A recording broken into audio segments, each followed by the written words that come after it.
Hello friends. आज हम आप सभी के लिए लेके आए हैं आज से एक नई सीरीज सोशियोलॉजी के 20 क्वेश्चन की हम स्टार्ट करने जा रहे हैं, जिसमें आपको मिलेंगे लास्ट ईयर के कुछ पुराने प्रश्न और कुछ नए प्रश्न, जिन्हें हम समझेंगे किस प्रकार से ये प्रश्न होने वाले हैं। ये सीरीज काफ़ी लंबी चलने वाली है। अब तो फ्रेंड्स चलिए स्टार्ट करते हैं बिना टाइम के। पहला प्रश्न क्या है हमारे साथ, देखिए पहला प्रश्न हमारे सामने क्या है। जिस संस्कार में बच्चों की पहली बार बाल काटे जाते हैं उसे कहा जाता है। प्रश्न क्या है, बच्चे के बाल काटने वाला जो पहली बार की बात की गई है। ऑप्शन है आपके सीमांतोन्नयन, पुंसवन, जातकर्म या फिर ऑप्शन डी चूड़ाकरण संस्कार। तो जैसे कि हमें पता है कि हमारे पास कितने संस्कार हैं। यदि हम बात करें संस्कार की, तो हमारे हिंदू धर्म के अनुसार कितने प्रकार के संस्कारों का उल्लेख किया जाता है अभी वर्तमान में, तो हम कहेंगे 16 प्रकार के संस्कारों का हमारे उल्लेख किया जाता है। इन्हीं में से पूछा गया तो यहाँ का ऑप्शन क्या है, ऑप्शन डी चूड़ाकरण संस्कार। कौन सा संस्कार है, चूड़ाकरण संस्कार है। चलिए नेक्स्ट पर आते हैं। नेक्स्ट प्रश्न हमारा क्या है, उनमें से कौन सी प्राथमिक समूह की भौतिक विशेषता नहीं है। क्या पूछा गया फ्रेंड, भौतिक विशेषता नहीं है। ऑप्शन दिए गए हैं आपके शारीरिक समीपता, समूह की लघुता, संबंध की अवधि या वृत्ति। तो इनमें से भौतिक विशेषता हमारी नहीं पूछा गया है, तो क्या होने वाली फ्रेंड, यहाँ होने वाली है ऑप्शन डी वृत्ति। ठीक है ना। प्राथमिक समूह की जब हम बात करते हैं तो एक ही नाम याद आता है। प्राथमिक समूह में हम किसकी बात करते हैं, सी एच कुले की। प्राथमिक समूह की अवधारणा किसके द्वारा दी गई फ्रेंड, सी एच कुले के द्वारा दी गई है। चार्ल्स हार्टन कुले है ना, सी एच कुले के द्वारा दी गई है। और जो इनकी, ये हमें ध्यान रखना है, प्राथमिक समूह की अवधारणा किसके द्वारा दी गई है, सी एच कुले के द्वारा दी गई है। चलिए नेक्स्ट प्रश्न पर आते हैं। नेक्स्ट प्रश्न हमारा क्या है, स्वयं के विकास की प्रक्रिया जिसे क्या कहा गया है, सामान्यीकृत अन्न की अवधारणा किसके द्वारा प्रस्तुत की गई है। ऑप्शन है आपके C H Cooley, G H Mead, Sigmund Freud, Erving Goffman. इनमें से किसके द्वारा दी गई है सामान्यीकृत अन्य की अवधारणा, जनरलाइज अदर की अवधारणा किसके द्वारा दी गई फ्रेंड, यह दी गई है option B C G H Mead के द्वारा। ठीक है, जॉर्ज हार्वर्ड मीड के द्वारा क्या दिया गया है, सामान्यीकृत अन्य या जनरलाइज्ड अदर की अवधारणा दी गई है। ठीक है ना। चलिए बात करें, यहाँ हमने देखा सी एच कुले किससे संबंधित हैं, तो सी एच कुले का संबंध किससे है, प्राथमिक समूह या प्राइमरी ग्रुप से है। किससे संबंधित है, प्राथमिक समूह या जिसे हम कहते हैं प्राइमरी ग्रुप। सिगमंड फ्राइड की यदि हम बात करें तो सिगमंड फ्राइड ने कौन सी अवधारणा दी है, तो यह दी है इड, ईगो, सुपर ईगो। किसकी अवधारणा की बात करते हैं, इड, ईगो और सुपर ईगो। ठीक है। इसी प्रकार इरविन गॉफमैन की यदि हम बात करें तो इरविन गॉफमैन किससे संबंधित हैं, ये ड्रामेटोलॉजी यानी नाट्य से संबंधित है ना। नाटक की जो प्रविधियां बात की गई है वो किसके द्वारा की गई है, इरविन गॉफमैन के द्वारा ही की गई है। चलिए नेक्स्ट पर आते हैं। नेक्स्ट प्रश्न क्या है हमारे पास, the rules of sociological method पुस्तक किसकी है। इस पुस्तक की बात की जा रही है, the rules of sociological method पुस्तक किसकी है। ऑप्शन है आपके Auguste Comte, Max Weber, Emile Durkheim, Charles Darwin. किनके द्वारा दी गई है the rules of sociological method, तो यह दी गई फ्रेंड किसके द्वारा, एमाइल दुर्खिम के द्वारा। किसके द्वारा लिखी गई, एमाइल दुर्खिम के द्वारा लिखी गई पुस्तक है the rules of sociological method. Amyl Durkheim की यदि हम बात करें तो देखिए, आत्महत्या का सिद्धांत, आत्महत्या का सिद्धांत किसके द्वारा दिया गया है, एमाइल दुर्खिम के द्वारा। श्रम विभाजन की बात करें तो किसके द्वारा दिया गया, श्रम विभाजन किसके द्वारा दिया गया, यह भी एमाइल दुर्खिम के द्वारा दिया गया है। धर्म की उत्पत्ति के सिद्धांत की बात करें, किसकी, धर्म की उत्पत्ति का सिद्धांत,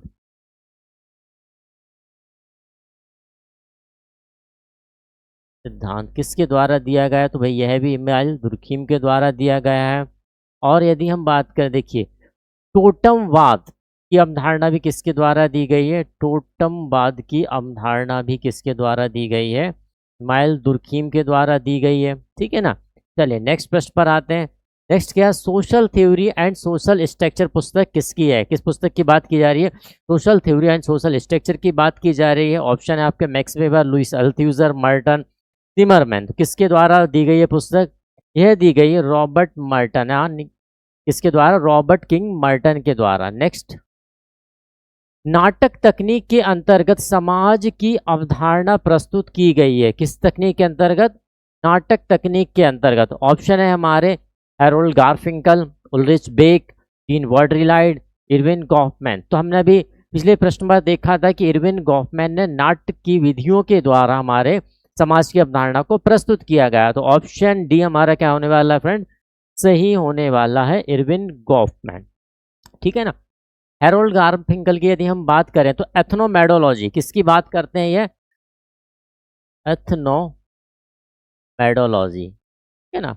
एथनोमेडोलॉजी की बात किसके द्वारा की जाती है? हैरोल्ड गारफिंकल के द्वारा की जाती है। उल्रिच बेक की बात करें तो रिस्क सोसाइटी की बात करते हैं ये, है ना। रिस्क सोसाइटी की बात किसके द्वारा की गई है? चलिए नेक्स्ट पर आते हैं हम। नेक्स्ट प्रश्न क्या है? एम.एन. श्रीनिवास ने सामाजिक संरचना की अवधारणा किससे ग्रहण की है? ठीक है ना। किस अवधारणा की बात की जा रही? सामाजिक संरचना की अवधारणा एम.एन. श्रीनिवास के द्वारा ग्रहण की गई। किसके द्वारा ग्रहण की गई friend? Harold Garfinkel, Radcliffe Brown, Jean Baudrillard, Emile Durkheim. तो किससे ग्रहण की है? यह की गई फ्रेंड किसके द्वारा? रेडक्लिफ ब्राउन से ग्रहण की गई है। देखिए सामाजिक संरचना की जो अवधारणा है वह पहले रेडक्लिफ ब्राउन दी और उस अवधारणा का अध्ययन करने के उपरांत ही एम.एन. श्रीनिवास के द्वारा वो अवधारणा ग्रहण की गई है। नेक्स्ट प्रश्न की बात करते हैं। नेक्स्ट प्रश्न हमारा क्या फ्रेंड? मैक्स वेबर के द्वारा कितने प्रकार की सामाजिक क्रियाओं का उल्लेख किया गया है? ठीक है ना। यहाँ एक्शन की बात की जा रही है। मैक्स वेबर ने जो एक्शन की बात की गई वो उनसे पूछा कितने प्रकार के एक्शन के बारे में बात किया है। ऑप्शन है आपके 2, 3, 4 या फिर 5। तो कितने प्रकार की बताई? इन्होंने बताई 4 प्रकार की क्रिया के बारे में यह बात करते हैं। कौन कौन सी 4 प्रकार क्रियाओं की बात की गई है? देखिए इनके द्वारा पहली क्रिया की बात करते हैं मूल उन्मुख सामाजिक क्रिया। किसकी बात की गई है? मूल उन्मुख। दूसरी की यदि हम बात करें तार्किक क्रिया, किसकी बात करिए? तार्किक क्रिया की बात करते हैं। तीसरी की बात करते हैं परंपरागत, किसकी बात की गई है? परंपरागत क्रिया की बात की जाती है। और अंतिम चौथी की यह बात करते हैं कौन सी क्रिया है? भावनात्मक। ठीक है ना। कैसी है? इमोशनल एक्शन या भावनात्मक क्रिया की बात की जाती है। तो ये 4 प्रकार की क्रिया किसके द्वारा बताई गई है? बताई गई है मैक्स वेबर के द्वारा। नेक्स्ट प्रश्न पर आते हैं। साक्षात्कार पारस्परिक विचार विमर्श की एक प्रक्रिया है। साक्षात्कार जैसे हम देखते हैं कि रिसर्च के दौरान साक्षात्कार एक महत्वपूर्ण भूमिका निभाता है किसमें? तथ्य एकत्र करने में। तो इसके द्वारा बताया गया है C.M. मोजर, M.N. बसु, जीन बॉडरिलाइट या गुडे एवं हॉट। इनमें से किसके द्वारा यह कथन बताया गया है? यह कथन बताया गया है गुडे एवं हॉट के द्वारा। किसके द्वारा बताया गया है? गुडे एवं हॉट के द्वारा बताया गया है। नेक्स्ट प्रश्न पर आते हैं। सोशल जस्टिस की अवधारणा किसके द्वारा प्रतिपादित की गई है? किसकी बात की जा रही है? सोशल जस्टिस की जो अवधारणा है किसके द्वारा प्रस्तुत की गई है? ऑप्शन है आपके D.P. Mukherjee, B.R. Ambedkar, M.N. Srinivas या लुई ड्यूमा। तो किसके द्वारा दी गई है? यह दी गई है B.R. अम्बेडकर के द्वारा। किसके द्वारा दी गई है? B.R. अम्बेडकर के द्वारा दी गई है। चलिए नेक्स्ट पर आते हैं। नेक्स्ट प्रश्न क्या है हमारा? सांस्कृतिक विरासत एवं जीवन के अर्थ को प्राप्त करना ही शिक्षा है। प्रश्न क्या है? सांस्कृतिक विरासत एवं जीवन के अर्थ को प्राप्त करना ही शिक्षा है। किसके द्वारा कहा गया है? ऑप्शन है बोगार्ट्स, मैकाइवर पेज, स्पेंसर, मेलेनोवस्की। तो किसके द्वारा कहा गया फ्रेंड? यह कहा गया बोगार्ट्स के द्वारा। किसके द्वारा गया? ऑप्शन ए बोगार्ट्स के द्वारा यह कहा गया है। नेक्स्ट प्रश्न पर बात करते हैं। नेक्स्ट प्रश्न हमारे पास है प्रकारवाद की अवधारणा से जुड़े प्रमुख समाजशास्त्री है। ऑप्शन है आप सभी के पास Emile Durkheim, Talcott Parsons, Robert Merton या ऑप्शन डी उपरोक्त सभी। तो देखिए जब भी बात प्रकारवाद की आती है तो हमारे ये तीनों विचारक एमाइल दुर्कीम, टॉलकट पार्सन्स और रॉबर्ट मर्टन प्रकारवाद से ही संबंधित हैं। नेक्स्ट पर आते हैं। सर्वेक्षण बंटन की सबसे सस्ती और प्रभावी विधि कौन सी है? ऑप्शन है आपके व्यक्तिगत साक्षात्कार, समूह साक्षात्कार, टेलीफोनिक साक्षात्कार या ईमेल सर्वेक्षण। तो इनमें से सबसे सस्ती और प्रभावी विधि सर्वेक्षण में किसे माना गया है? तो यह है फ्रेंड ऑप्शन डी, ईमेल सर्वेक्षण। किसे माना गया है? ईमेल सर्वेक्षण को माना गया है। नेक्स्ट प्रश्न पर आते हैं। बेरोजगारी का प्रमुख कारण है। बेरोजगारी का प्रमुख कारण है। ऑप्शन है आपके पास व्यापार चक्र में मंदी, जनसंख्या में तीव्र वृद्धि, दोषपूर्ण शैक्षिक प्रणाली या उपरोक्त सभी। तो देखिए हम ध्यान से जब देखेंगे तो यह तीनों ही यानी कि कहीं ना कहीं बेरोजगारी के लिए जिम्मेदार है, इसलिए ऑप्शन डी हमारा क्या हो जाएगा? सही आंसर हो जाएगा। नेक्स्ट की बात करते हैं। निम्न में से किसे अर्जित परिस्थिति के रूप में वर्गीकृत किया जाएगा? किस प्रकार की परिस्थिति की बात की जा रही है? अर्जित यानी कि अचीव्ड स्टेटस की यहाँ पर बात की जा रही है। जब भी हम स्टेटस की बात करते हैं तो दो प्रकार के स्टेटस की हमारे पास आते हैं, achieved status and ascribed status, यानी कि प्रदत्त और अर्जित की बात यहाँ पर आती है। तो यहाँ पर हमें बात की जा रही है अर्जित परिस्थिति के। ऑप्शन है आपके लिंग, जाति, वैवाहिक संबंध या आयु। तो ऑप्शन हमारा क्या सही होने वाला है? यहाँ ऑप्शन सी हमारा सही होने वाला है। वैवाहिक संबंध किस प्रकार की परिस्थिति के अंतर्गत रखे जाते हैं? यह रखे जाते हैं अर्जित परिस्थिति यानी अचीव्ड स्टेटस के अंतर्गत इन्हें रखा जाता है। नेक्स्ट की बात करते हैं। नेक्स्ट प्रश्न है आपके सामने, अपराध का लेबलिंग सिद्धांत प्रस्तुत किया गया है।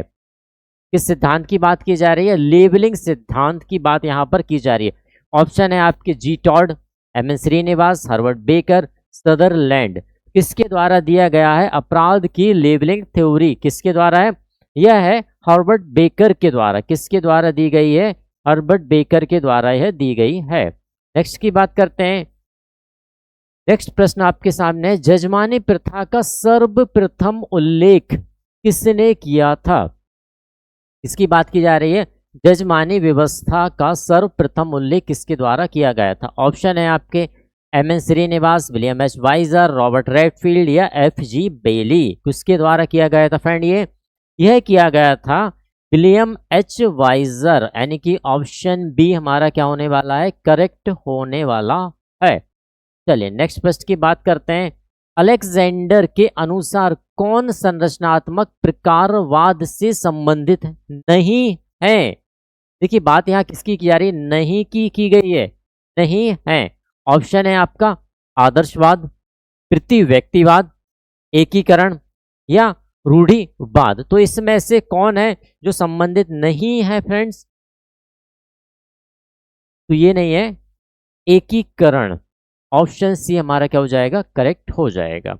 चलिए नेक्स्ट पर आते हैं। नेक्स्ट प्रश्न क्या है आपके लिए? आनुवांशिक एवं समवेतता समूह की अवधारणा किसके द्वारा प्रस्तुत की गई है? किसकी बात की जा रही है? आनुवांशिक एवं समवेतता समूह। ऑप्शन है आपके गिडेंस, टॉनिस, टी.एच. कुले या मिलर। तो किसके द्वारा प्रस्तुत की गई है फ्रेंड? यह की गई है ऑप्शन ए गिडिंग्स के द्वारा। किसके द्वारा प्रस्तुत की गई है? समवेतता समूह और आनुवांशिक समूह की अवधारणा गिडिंग्स के द्वारा प्रस्तुत की गई है। चलिए फ्रेंड आज की सीरीज का अंतिम प्रश्न की बात करते हैं हम। हमारा अंतिम प्रश्न क्या है? संपूर्ण संस्था की अवधारणा प्रस्तुत की गई है।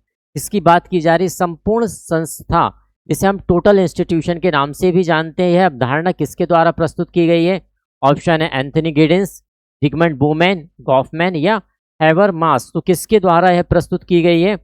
यह की गई है गॉफमैन के द्वारा, एरविन गॉफमैन के द्वारा यह प्रस्तुत की गई है। तो फ्रेंड ये थे हमारे आज के 20 क्वेश्चंस। महत्वपूर्ण कुछ हमारे पुराने प्रश्न रहे, कुछ एग्जाम और कुछ हमारे नए प्रश्न। इसी प्रकार की यह सीरीज आपको निरंतर मिलती रहेगी। जुड़े रहिए सृजन एकेडमी परिवार के साथ।